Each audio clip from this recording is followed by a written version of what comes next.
Olá pessoal, tudo bem com vocês? Espero que sim. Aqui é o professor Josiano, professor de História e Geografia.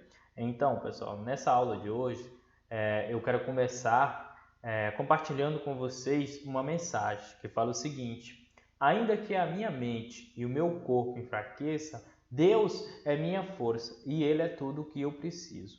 Salmo 73. Então, pessoal, nessa aula de hoje nós vamos falar sobre o período regencial, ok?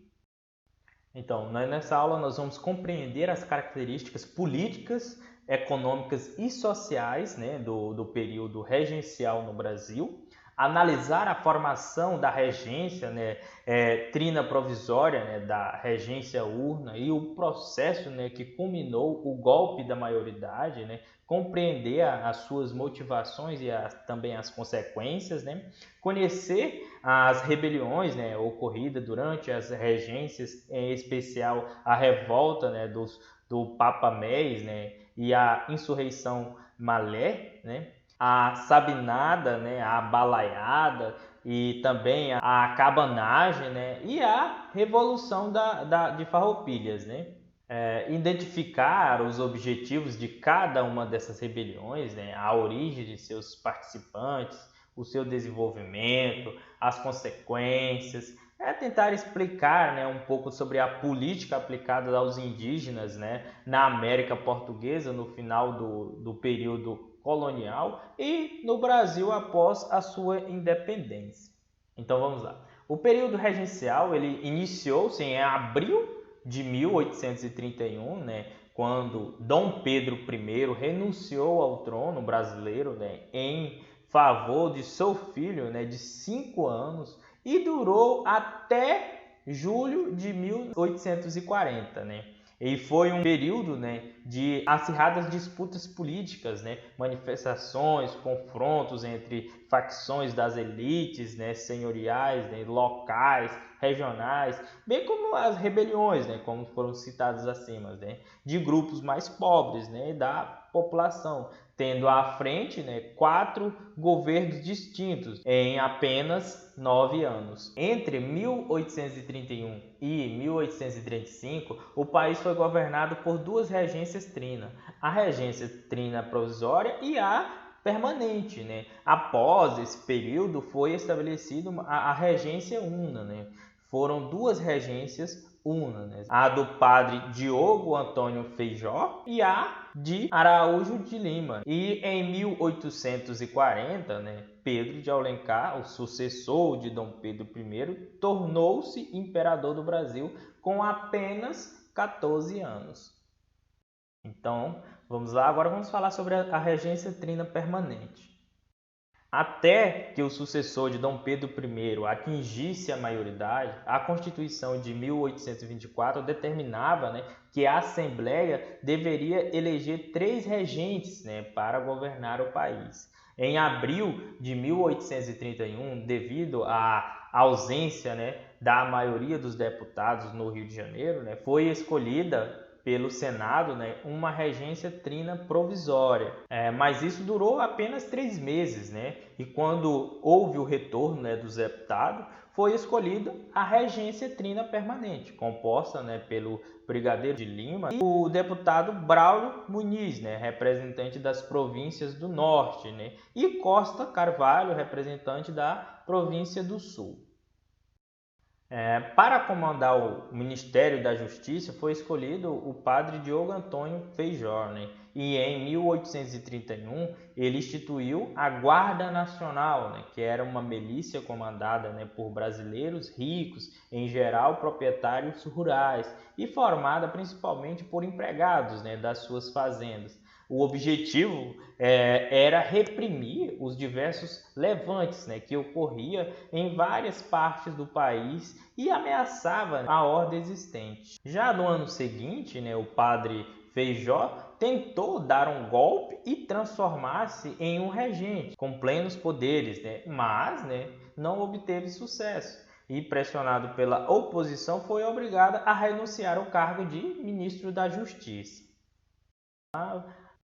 Então, após, né, a abdicação do imperador Dom Pedro I, né, aprofundou-se a divergência entre os grupos de deputados que tinham diferentes propostas políticas para o Brasil, né, que eram os restauradores, né, ou caramurus, né, que eram os comerciantes portugueses liderados, né, por José Bonifácio de Andrade, né, divulgavam as suas ideias no jornal. O caramuru e defendia a volta de Dom Pedro ao governo do Brasil, né? E o grupo durou até a morte de Dom Pedro I em 1834. Já os liberais moderados, né, grupo que unia a aristocracia rural e tinha entre os seus principais líderes, né, o padre Feijó, né, o jornalista Evaristo e os políticos, né, como Bernardo Pereira de Vasconcelos, e eles defendiam, né, a manutenção da escravidão e também da monarquia, né, por meio de um governo centralizado, com sede no Rio de Janeiro. E também existiam, né, os liberais exaltados, né, que era liderado pelo major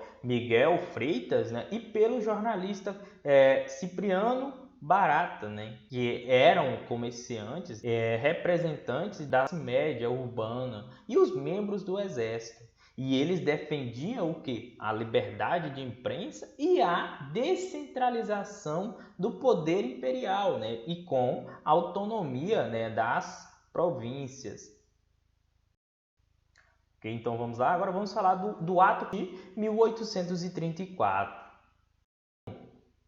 Então, em 1834, né, para atender aos interesses tanto dos liberais exaltados, né, quanto os moderados, ficaram adicionadas as emendas, né, à Constituição, numa medida, né, conhecida como o Ato Constitucional. Quais eram essas medidas, né? Quais eram essas emendas constitucionais? Era a criação das assembleias legislativas, né, provinciais, eleitas, né, por voto censitário, né, em substituição aos antigos conselhos gerais, né, das províncias, nomeados, né, pelo imperador. Com isso, cada província teria um poder legislativo próprio, né, com amplos poderes, adquirindo a liberdade administrativa, né, defendida pelos exaltados, né. Outra emenda seria o estabelecimento do município, né, neutro do Rio de Janeiro, cuja as autoridades seria escolhida pelo governo central, né?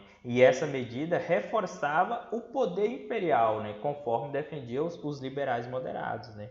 E outra emenda seria a instituição da regência una, né? Eleita por um mandato de 4 anos e pelas assembleias provinciais de todo o país. Então essa medida concentrava o poder nas mãos de um regente, né, mas descentralizava a sua eleição, aberta aos eleitores, né, de todas as províncias. Então vamos lá? A regência una.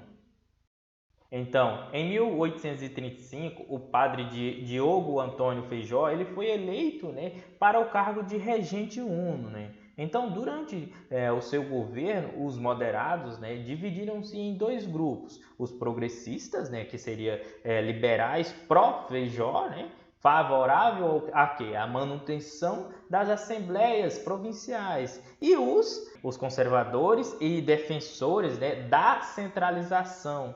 E ao mesmo tempo incluíam, né, as rebeliões, né, contra o poder central, né, nas províncias. E com o crescimento da oposição, né, e sem conseguir conter a expansão, né, das revoltas do Grão-Pará e no Rio Grande do Sul, né, Feijó renunciou ao cargo, né, de regente uno em 1837. Né? Seu lugar foi assumido, né, provisoriamente pelo presidente da Câmara, né, o conservador pernambucano Araújo Lima, confirmado, né, no cargo nas eleições de 1838. Né? Então, o ministro nomeado por Araújo Lima foi responsável, né, por importantes realizações, né, como a criação do Colégio Pedro II, e do Arquivo Público Nacional e pelo Instituto Histórico e Geográfico Brasileiro. Então, considerando os levantes provinciais, né, uma consequência do ato adicional, né, de 1834,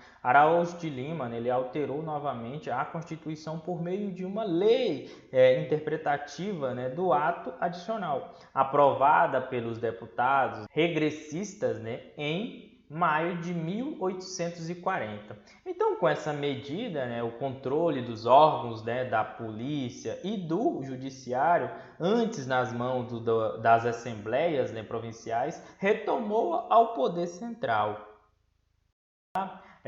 Vamos falar agora sobre o golpe da maioridade. O que foi esse golpe da maioridade? Então, após excluídos, né, do governo, os progressistas passaram a defender a coroação antecipada, né, de Pedro de Alcântara, né, com apenas 14 anos, em 1840. E esses progressistas, né, foram o clube da maioridade. Segundo eles, a presença do imperador daria fim, né, às revoltas regionais e também afastaria, né, o fantasma da fragmentação territorial. Segundo a Constituição, porém, o príncipe só poderia assumir o trono, né, ao atingir a maioridade, né, ou seja, ao completar os 18 anos. Mas, né, em julho de 1840, né, foi aprovada a lei que antecipava a maioridade, né, de Dom Pedro de Alcântara, que dias depois assumiria o trono, né, como Dom Pedro II, nomeado, né, um ministro liberal. E a cerimônia de coroação oficial ocorreu no ano seguinte e encerrava-se assim o turbulento período regencial. Vamos falar um pouco quais foram essas rebeliões regenciais. Então, com a instabilidade, né, política do período regencial, aconteceram várias rebeliões, né, em diversas províncias do Império. Os rebeldes eles levantavam, né, por variados motivos, né. Alguns eram em reação à política oligárquica, né, das elites agrárias. Outros criticavam, né, as excessivas cargas de impostos ou a situação de miséria, né, na maioria da população. Alguns reivindicavam, né, maior acesso à vida política e também contra a escravidão.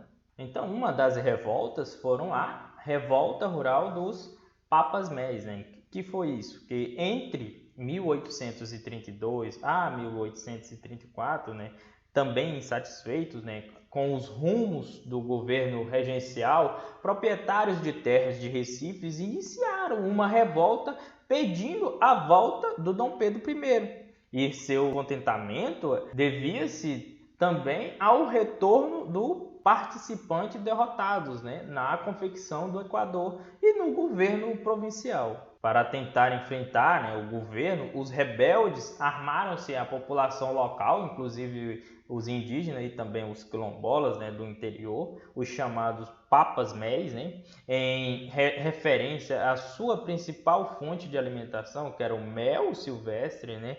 Por causa, né, das suas moradias, os Papas Méis também ficaram conhecidos como os cabanos, né? Os proprietários, né, foram rapidamente derrotados, né, pelo governo, mas os Papas Méis, né, armados, resistiram. Né? Após violentos combates, né, que duraram 2 anos, os rebeldes foram derrotados, né, pelo presidente da província. A luta serviu de exemplo, né, para outros grupos que também tentavam se rebelar contra o governo. Outra revolta foi a insurreição Malé, que era a resistência negra e indígena contra a escravidão, né? Ela ocorria por meios de fugas e formação de quilombos, né? Entre outras formas de rebelião. Após a independência, graças à instabilidade, né, política do império, ao aumento do tráfico negreiro, né, as insurreições dos africanos escravizados se espalharam ainda mais pelo país. Outra revolta foi a Sabinada, né, que entre 1837 e 38, né, membros das camadas médias baianas, né, organizaram um levante separatista, né, em Salvador, liderados, né, por Francisco Sabino, médico e professor da Escola de Medicina. Né. Então Então, esses rebeldes, né, funcionários públicos, militares e comerciantes, eles desejavam manter a autonomia provincial, né, obtida pelo Ato Adicional de 1834, né, opondo-se ao retorno da centralização política desejada pelas elites, né, do Rio de Janeiro. Então, esses revoltosos proclamaram a República Baianense, né, que duraria até que Pedro, né, de Alcântara atingisse a maioridade. O movimento também prometeu libertar os africanos escravizados que lutassem, né, ao seu lado, né. Em resposta a essas autoridades regenciais, enviaram tropas para cercar Salvador. Com a ajuda, né, dos senhores de engenho, né, venceram os revoltosos em março de 1838. Né.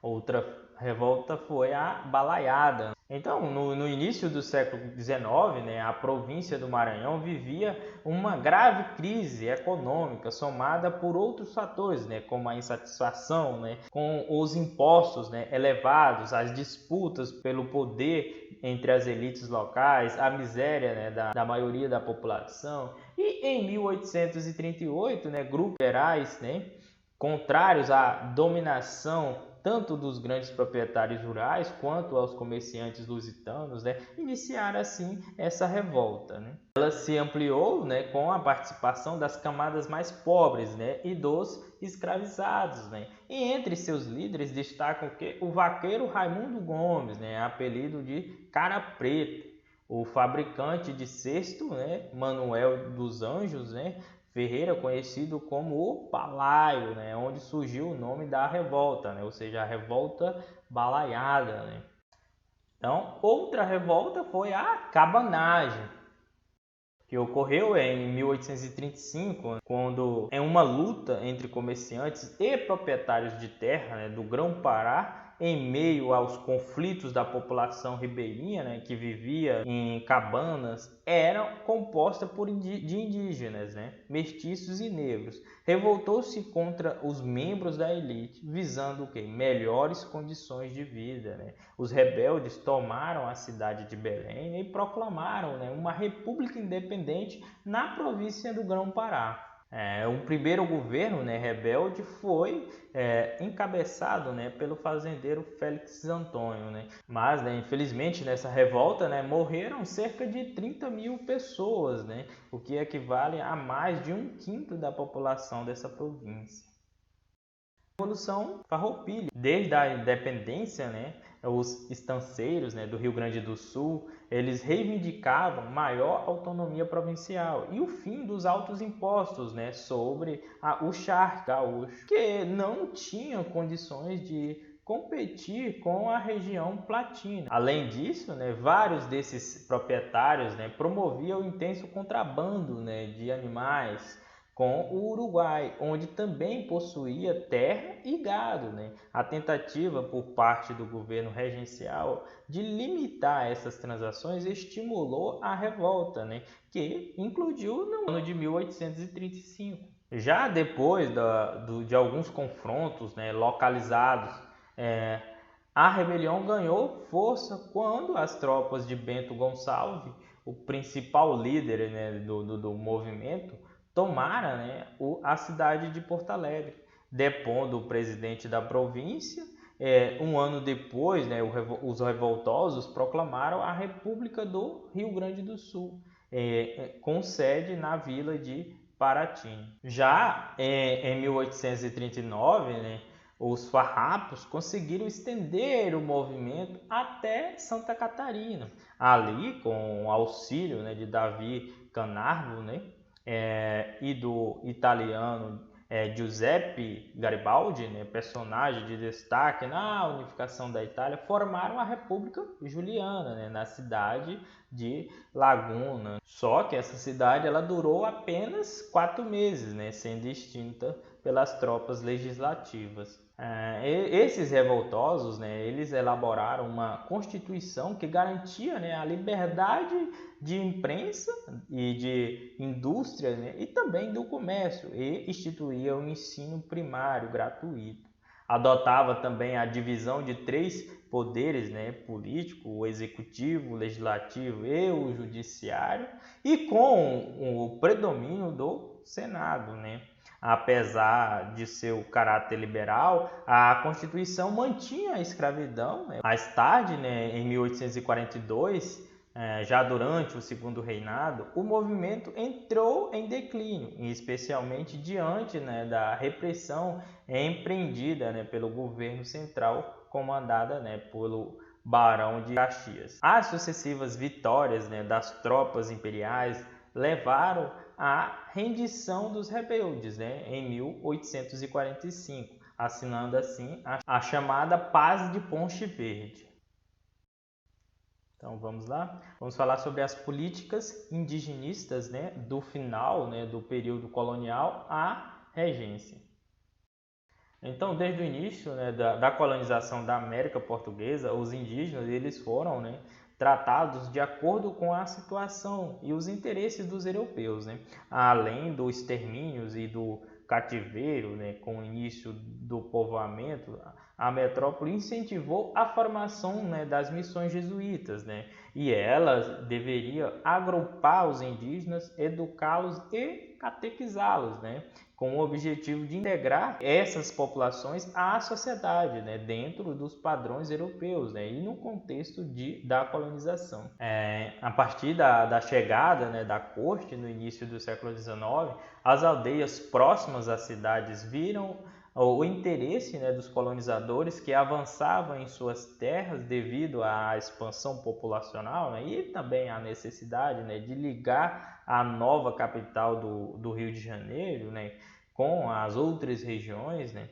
Já nas áreas mais remotas, as alianças com os indígenas eram importantes, pois garantia ocupação daqueles territórios. Isso incluía assegurar-lhe terras e tratá-los, né, de formas mais brandas. Muitas leis, né, em teoria, proibia a escravização dos indígenas, ou seja, dos nativos, mas elas também confirmavam as guerras justas, né? Ou seja, permitiam o seu aprisionamento. Se esses povos atacassem ou impedissem a circulação dos colonos, eles não participassem, né, das batalhas. Assim, as leis davam margem para diversas interpretações, né? O que fazia com que os indígenas continuassem sendo capturados, vendidos e utilizados como mão de obra.